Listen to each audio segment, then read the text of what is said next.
আসসালামু আলাইকুম। 2019 সালে রিলিজ হওয়া অজয় দেবগনের দে দে পেয়ার দে সিনেমাটি এসেছিল এমন এক প্রেমের গল্প নিয়ে, সেখানে প্রায় 50 বছর বয়সে এক পুরুষের সঙ্গে তার অর্ধেক বয়সের এক তরুণীর প্রেম হয়। প্রথম সিনেমাটিতে আশিস তার স্ত্রী মঞ্জুর থেকে আলাদা হয়ে গিয়েছিল, তবে কাগজে কলমে তাদের ডিভোর্স হয়নি। নিজের যে অর্ধেক বয়সী প্রেমিকের সঙ্গে বিয়ের ইচ্ছে নিয়ে যখন আশিস তার স্ত্রী মঞ্জুর সন্তানদের সামনে আসে, তখন পরিস্থিতি এক দারুণ কমেডি ও ড্রামা তৈরি করেছিল। তবে সেই পর্বে সব সমস্যার মোকাবেলা করে আয়েশা আর আশিস এক হয়েছিল। এই মুভির সিকুয়েল হিসেবে সম্প্রতি মুক্তি পেয়েছে দে দে পেয়ার দে 2 মুভিতে। দে দে পেয়ার দে 2 এর গল্প ভিন্ন একটি প্লটে এগিয়েছে, আর এতে রয়েছে এক নতুন রোমান্স। 52 বছর বয়সে আশিসের প্রেমে পড়ে সদ্য কলেজ থেকে পাশ করা 28 বছরের আয়েশা। এই পর্বে আশিসকে আয়েশার পরিবারের সদস্যদের সঙ্গে দেখা করতে হয়, কারণ আয়েশা এখনো আশিসের ব্যাপারে তার পরিবারকে কিছুই জানায়নি। এটা জানানো বেশ অদ্ভুত হবে যে তার প্রেমে সে পড়েছে, তার বয়স তার দ্বিগুণেরও বেশি। আয়েশার পরিবার কি পারবে মেনে নিতে আশিসকে, যেখানে তার বাবার বয়স আশিসের বয়সের সমান? এমনই এক গল্প নিয়ে আজ এক্সপ্লেন করব সম্প্রতি মুক্তি পাওয়া দে দে পেয়ার দে 2 মুভিতে। তো চলুন আর দেরি না করে চলে যাই মুভির গল্পে। মুভির শুরুতে আমরা 52 বছর বয়সে আশিসকে দেখি। তার গার্লফ্রেন্ড সদ্য কলেজ থেকে পাশ করা 28 বছরের আয়েশা, কিন্তু আয়েশার পরিবার তার এই রিলেশনের কথা জানে না। আশিসের বয়স প্রায় তার বাবার বয়সের সমান। এই কারণে আয়েশা আশিসকে বলে যে সে আশিসের কথা তার বাড়িতে বলার জন্য সঠিক সময়ের অপেক্ষা করছে। আয়েশা আশিসকে জানায় যে তার ভাবি কিট্টু গর্ভবতী, তার ডেলিভারি খুব তাড়াতাড়ি হতে চলেছে। সে ঠিক করেছে যে কিট্টুর ডেলিভারি হলে সেই সম্পর্কের কথা বাড়িতে জানাবে। সে মনে মনে ভাবে যে যখন আমি এই কথা আমার পরিবারকে বলবো, তখন তারা তো বাচ্চা হওয়ার জন্য আগে থেকে খুশিতে থাকবে এবং আমার ব্যাপারটা নিয়ে বেশি রিয়েকশন দেখাবে না। আয়েশা এই ব্যাপারে একদম নিখুঁত একটি প্ল্যান করে। সে এর কিছুদিন পরে চণ্ডীগড়ে তার বাড়িতে যায়। তার বয়ফ্রেন্ড আশিস তখনও লন্ডনেই ছিল।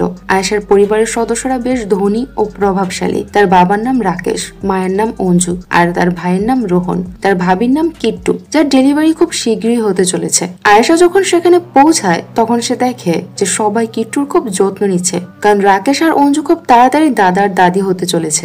আয়েশা যখন নিজের বাড়িতে পৌঁছায়, তখন সে তার ভাবি কিট্টুকে সব কথা জানায়। সে তার প্ল্যানটিও তার ভাবিকে বলে দেয় যে কিট্টুর ডেলিভারি হলে সে তার বাবা মাকে সব জানাবে। এই সময় আয়েশা তার পরিবারের সঙ্গে থাকে এবং তাদের সঙ্গে খুব মজা করে। কিন্তু আয়েশার এই গোপন কথাটি বেশি দিন চাপা থাকে না, কারণ একদিন কথায় কথায় কিট্টু এই সব কথা তার বাবা মাকে বলে দেয়। কথার মাঝে কিট্টু জানায় যে আয়েশা প্রায় 6 মাস ধরে একটি সম্পর্কে আছে। শুধু তাই নয়, সে লিভ-ইনও করছে, আর এই কথা সবাইকে বলতে সে ভয় পাচ্ছে। সে আমার ডেলিভারির জন্য অপেক্ষা করছে। এই কথা শুনে রাকেশ ও অঞ্জু পুরোপুরি শকড হয়ে যায়, কারণ তারা সবাই তো শিক্ষিত, ওপেন মাইন্ডেড। তারা আয়েশাকে বলে, আমরা তো ভেবেছিলাম তুমি আমাদের বাবা মা নয়, বরং বন্ধু ভাবো আর আমাদের সব কথা বলো, কিন্তু এত বড় একটা কথা তুমি আমাদেরকে বলতে চাওনি। তখন আয়েশা তার বাবা মাকে সবকিছু বলতে শুরু করে যে সে আশিস নামের একজনকে খুব পছন্দ করে এবং তারা 6 মাস ধরে লিভ-ইন সম্পর্কে আছে। সে এই কারণেই জানাতে চাইছিল না, কারণ লোকটির বয়স তার থেকে কিছুটা বেশি। এইসব শুনে রাকেশ আর অঞ্জু তখন বলে, এসব আসলে কোনো ব্যাপার না, আজকের প্রজন্ম শিক্ষিত এবং সবাই এই বিষয়গুলো বুঝে। আর প্রতিটি বাবা মারই এটা বোঝা উচিত যে প্রেম যে কোনো সময় যে কোনো কারোর সাথে হতে পারে। এরপর আয়েশা জানায় যে লোকটি ডিভোর্সি। শুধু তাই নয়, তার 2টি সন্তানও আছে। এই কথাগুলো শোনার পর অঞ্জু আর রাকেশ একটু হলো শকড হয়, কিন্তু তবুও তারা আয়েশাকে বলে যে যত তাড়াতাড়ি সম্ভব সে যেন আশিসকে এখানে ডেকে নেয়, কারণ তারা তার সঙ্গে দেখা করতে চায়। আয়েশা তার বাবা মাকে সবকিছু বললেও একটি বিষয় স্পষ্ট করে জানায়নি যে তার বয়ফ্রেন্ডের বয়স প্রায় 52 বছর এবং তার 2 সন্তানও বেশ বড়। এইসব কথা আয়েশা আশিসকেও জানিয়ে দেয় যে তোমাকে আমাদের বাড়িতে তোমার বয়স বলা চলবে না, হিরো সাজার চেষ্টা করো না, তোমার বয়স লুকিয়ে রাখতে হবে। আশিস আয়েশাকে বলে যে কেন জানি মনে হচ্ছে তুমি তোমার বাবা মায়ের কাছে অনেক কিছু মিথ্যে বলেছো। আয়েশা তখন বলে যে মিথ্যে বলিনি, সে শুধু সত্যটা লুকিয়ে রেখেছে। এটা শুনে আশিস বলে সত্য লুকানো একটা অনেক বড় মিথ্যে হয়। অন্যদিকে আমরা দেখি যে রাকেশ আর অঞ্জু আশিস ও আয়েশার জন্য অপেক্ষা করছিল, আর যখন আশিস তাদের বাড়িতে আসে, তখন তাদের মুখে যে হাসিটা ছিল সেটি পুরোপুরি বদলে যায়। রাকেশ আর অঞ্জু কিছুতেই বিশ্বাস করতে পারছিল না যে আয়েশা যাকে নিয়ে এসেছে সে আসলে তাদেরই বয়সী। যেহেতু রাকেশ আর অঞ্জু আশিসের সঙ্গেই প্রথম দেখা করেছিল, তাই অঞ্জু এখানে আশিসকে বেটা বলে ডাকে, যা শুনতে খুবই অদ্ভুত লাগছিল। আর যেহেতু এরা সবাই প্রথমবার দেখা করছে, তাই তাদের মধ্যে তেমন কোনো কথা হয় না। এরপর আয়েশা আশিসকে বুঝিয়ে দেয় যে বাবা মায়ের সামনে তাকে কি কি বলতে হবে, কিন্তু আশিস বলে যদি তারা আমাকে কিছু জিজ্ঞেস করে তবে আমি তো তাদের সত্যি কথাই বলবো। আয়েশা তখন তাকে সত্যি বলতে মানা করে। আয়েশা তখন তাকে মনে করিয়ে দেয় যে যখন তুমি আমাকে তোমার বাড়িতে নিয়ে গিয়েছিলে তখন মঞ্জুকে কি বলেছিলে যে আমি তোমার সেক্রেটারি। সে কি ছিল? আশিস তখন বলে আমি তোমার থেকে বড় আর তোমার সত্যি কথা বলা উচিত। তুমি যদি মিথ্যে বলো বা সত্য লুকানোর চেষ্টা করো তাহলে তাদের মনে হবে যে এই সবকিছু আমি তোমাকে শেখাচ্ছি। অন্যদিকে রাকেশের অঞ্জু তখন ভীষণভাবে অবাক হয় আর অনেক বেশি চিন্তিত হয়ে পড়ে, কারণ আশিসের বয়স নিশ্চিতভাবেই প্রায় 50 বছর হবে। তাই তারা আশিসের বয়স জানার জন্য উঠে পড়ে লাগে। কিন্তু যখনই তারা বয়স সম্পর্কিত কোনো প্রশ্ন করে তখনই আয়েশা নানাভাবে কথা ঘুরিয়ে দেয়। তবে সত্যি বলতে কি রাকেশের কাছে আশিসকে ভীষণই অদ্ভুত লাগছিল, কারণ রাকেশ জীবনে প্রথম এমন একজন মানুষকে দেখেছে যে ডাল খায় না, আর এই বিষয়টা তার কাছে খুব অস্বাভাবিক মনে হচ্ছিল। এরপর অঞ্জু আর রাকেশ নিজেদের মধ্যে কথা বলে। তার আশিসের বয়স জানার জন্য অস্থির হয়ে উঠেছিল। তাদের এত রাগ হচ্ছিল যে মনে হচ্ছিল যে সোজাসুজি আশিসকে জিজ্ঞেস করে দেয় যে তার বয়স কত। কিন্তু মেয়ে তাকে পছন্দ করেছে, যদি এভাবে সরাসরি জিজ্ঞেস করা হয় তবে আশিস কষ্ট পেতে পারে। এবার যখন সবাই একসাথে বসে রাতের খাবার খাচ্ছিল ঠিক তখনই আমরা দেখি যে রাকেশের কাছে একটি ফোন আসে, আর সেই ফোন থেকেই জানা যায় যে রাকেশ একজনকে হায়ার করেছিল আশিসের বয়স, তার ব্যাকগ্রাউন্ড এবং সমস্ত তথ্য বের করার জন্য।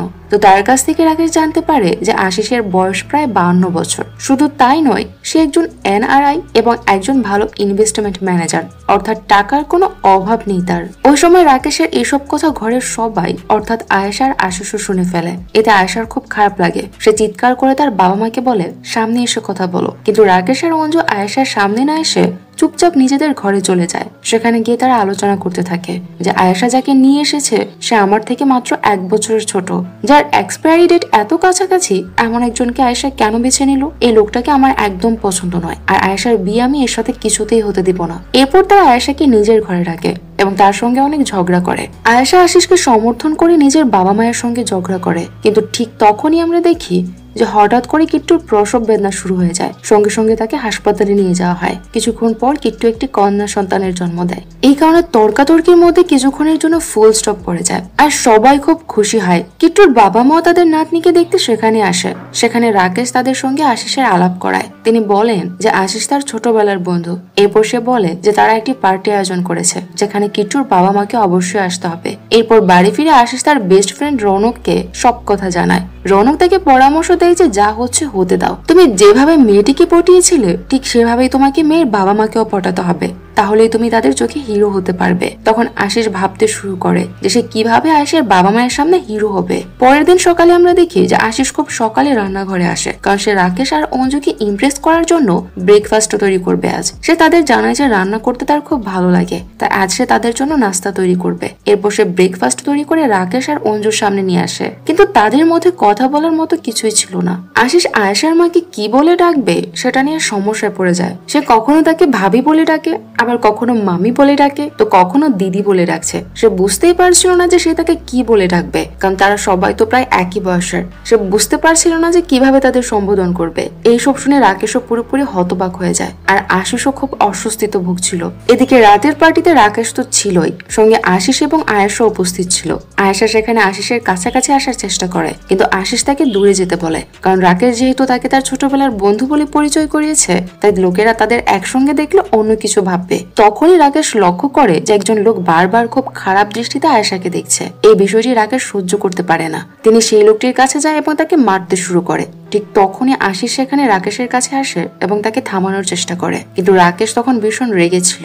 যখন আশিস তার সামনে আসে তখনও তার খুব রাগ হয়, কিন্তু এই রাগের আসল কারণ কি তা আয়েশা বুঝতে পারে। যখন তারা বাড়িতে ফিরছিল তখন আয়েশা তার বাবাকে থামায় এবং তার সঙ্গে কথা বলে। সে বলে যদি মারতেই হয় তবে আশিসকে মারো, কারণ আমি জানি এইসব কিছুর জন্য তুমি রাগ দেখাচ্ছ।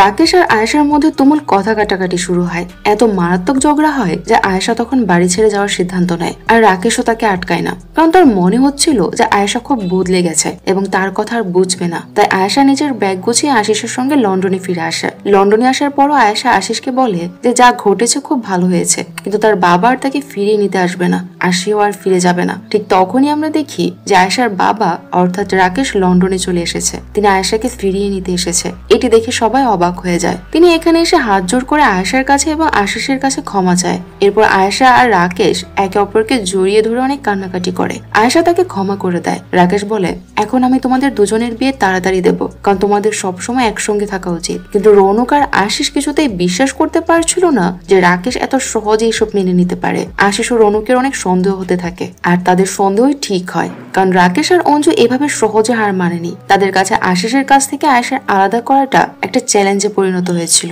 তখন আমাদের ফ্ল্যাশব্যাকে দেখানো হয় যে রাকেশ লন্ডনে আসার আগে ভাবছিল যে যেসব কথা আয়েশা রাকেশকে বলেছে, আয়েশা এত কথা তার বাবাকে বলতেই পারবে না। রাকেশ অঞ্জুকে বলে যে কথাগুলো তো আয়েশাই বলছিল, কিন্তু আমার মনে হচ্ছিল যে এইসব কথা আশিসই আমাকে বলছে। আমার তো মনে হচ্ছে যে আশিস এটাই চেয়েছিল যে আমাদের মধ্যে ঝগড়া হোক আর আয়েশা সবসময়কার জন্য তার হয়ে যাক, কিন্তু আমি এটা হতে দেব না। রাকেশ বলে, যখন আয়েশা জন্ম নিয়ে আমার কাছে এসেছিল আমি কসম খেয়েছিলাম যে আমি তাকে সবকিছু থেকে রক্ষা করব। এত সহজভাবে আমি আশিসকে জিততে দেব না, এই লড়াইটা আমি জিতেই ছাড়বো। আর এই প্ল্যান নিয়ে রাকেশ আয়েশা, আশিস এবং রৌনককে আবার ইন্ডিয়াতে নিয়ে আসে। অঞ্জু আর রাকেশ আয়েশা আর আশিসের সামনে এমন ব্যবহার করতে থাকে যেন সবকিছু ঠিক হয়ে গেছে, কিন্তু আসলে অঞ্জু আর রাকেশ শুধু অভিনয় করছিল। তাদের মনে কি চলছে তা আমরা একটু পরেই জানতে পারবো। এদিকে কিট্টু যেহেতু বাড়ি ফিরবে তাই রাকেশ তার গ্রামে যায়। সেখানে তারা একটি পার্টি করার প্ল্যান করে এবং সবাই একসাথে হয়। ঠিক তখনই আমরা দেখি যে সেখানে আদি নামের একজন স্মার্ট ছেলে আসে। আদি রাকেশের বন্ধুর ছেলে এবং সে আয়েশারও খুব ভালো বন্ধু। এটা দেখে রৌনক আর আশিস নিজেদের মধ্যে ফিসফিস করে কথা বলতে থাকে যে এই লোকটাকে নির্ঘাত রাকেশ এখানে নিয়ে এসেছে, ও নিশ্চয়ই আয়েশাকে পটাতে চেষ্টা করবে। অন্যদিকে আমরা দেখি যে আয়েশা আর আদি ছোটবেলার বন্ধু ছিল, আর অনেকদিন পর তাদের দেখা হয়। তারা দুজনে অনেকটা সময় কাটায়, কিন্তু এইসব দেখে আশিসের খুব খারাপ লাগছিল। রৌনক তাকে বোঝানোর চেষ্টা করে যে এই ছেলেটা এখানে এমনি এমনি আসেনি, এ হয়তো আয়েশাকে নিজের সঙ্গে নিয়ে যেতে এসেছে। তবে আশিস প্রথমে এটা মানতে রাজি ছিল না। আয়েশা আর আদি যখন একসাথে সময় কাটাতে শুরু করে, অঞ্জু আর রাকেশের তখন খুব ভালো লাগছিল, কিন্তু অন্যদিকে আশিসের এসব একটুও ভালো লাগছিল না। এবার ধীরে ধীরে আশিসের মনে হতে থাকে যে আদিকে আসলে রাকেশই ডেকে এনেছে, যাতে সে আশিসকে আয়েশার জীবন থেকে সরাতে পারে। একদিন বিষয়টা সব সীমা ছাড়িয়ে যায়, তাই আশিস সরাসরি রাকেশের সঙ্গে কথা বলতে যায়। আশিস রাকেশকে বলে যে তার মনে হয় আদি আসলে আয়েশার জন্য এসেছে, আর তার ধারণা যে রাকেশই তাকে ডেকে এনেছে। রাকেশও এসব কথা স্বীকার করে এবং বলে যে আমি তোমার সঙ্গে আয়েশার বিয়ে হতে দেব না, কারণ আমি চাই না আমার মেয়ে এমন একজনের সাথে থাকুক যে সারা জীবন তার পাশে থাকতে পারবে না। তুমি তো কিছুদিন পরে বুড়ো হয়ে যাবে। আশিস তখন বলে যে আমি ওকে খুব ভালোবাসি আর সেও আমাকে ভালোবাসে। রাকেশ তখন তাকে প্রশ্ন করে, তোমার কি মনে হয় তুমি যদি আয়েশার সঙ্গে না দেখা করতে তবে কি সে অন্য কাউকে খুঁজে নিত না? তোমাকে ছাড়াও সে অন্য কারোর সঙ্গে থাকতো এবং খুশি থাকতো।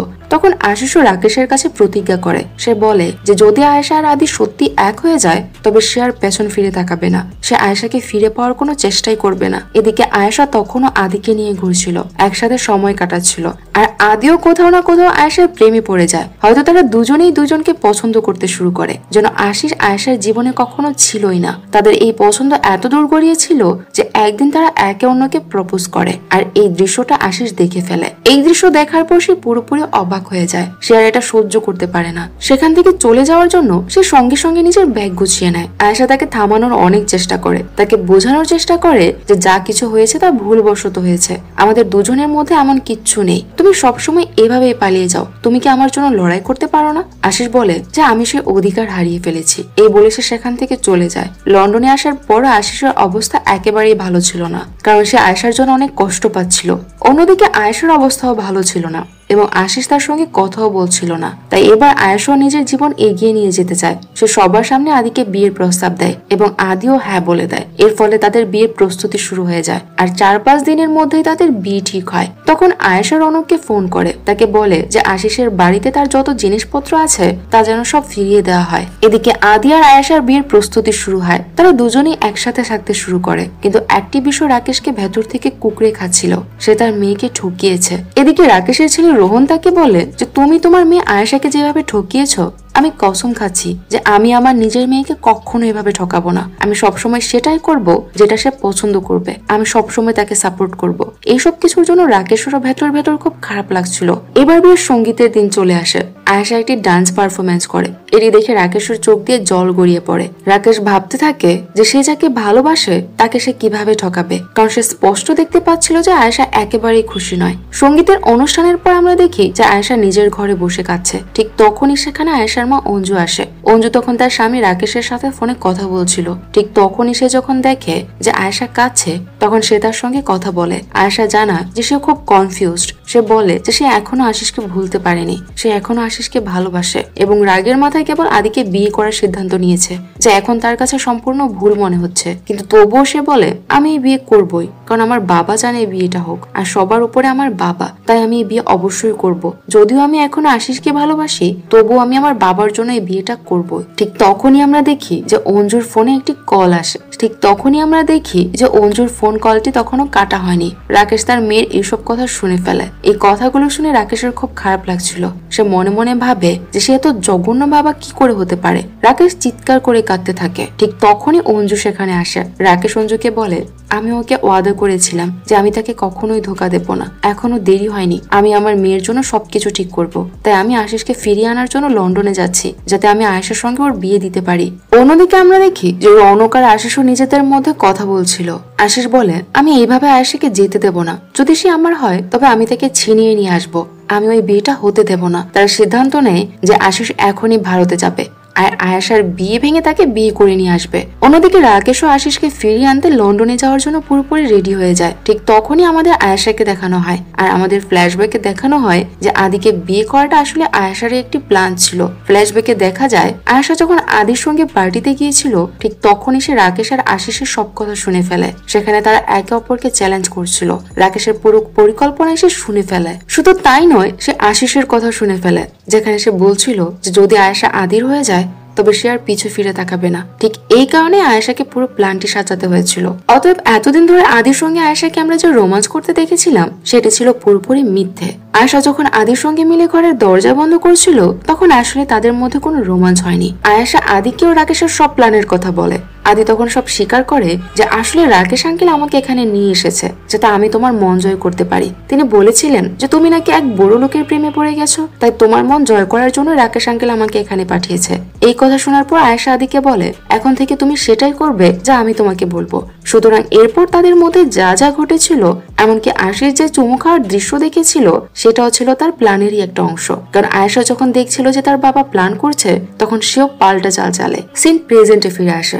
রাকেশ আশিসকে নিয়ে এয়ারপোর্টে যায়, কিন্তু আশিস বলে যে সে এখানে কোনো ভালো ছেলে সেজে আসেনি, সে এসেছে বিয়ে ভাঙতে।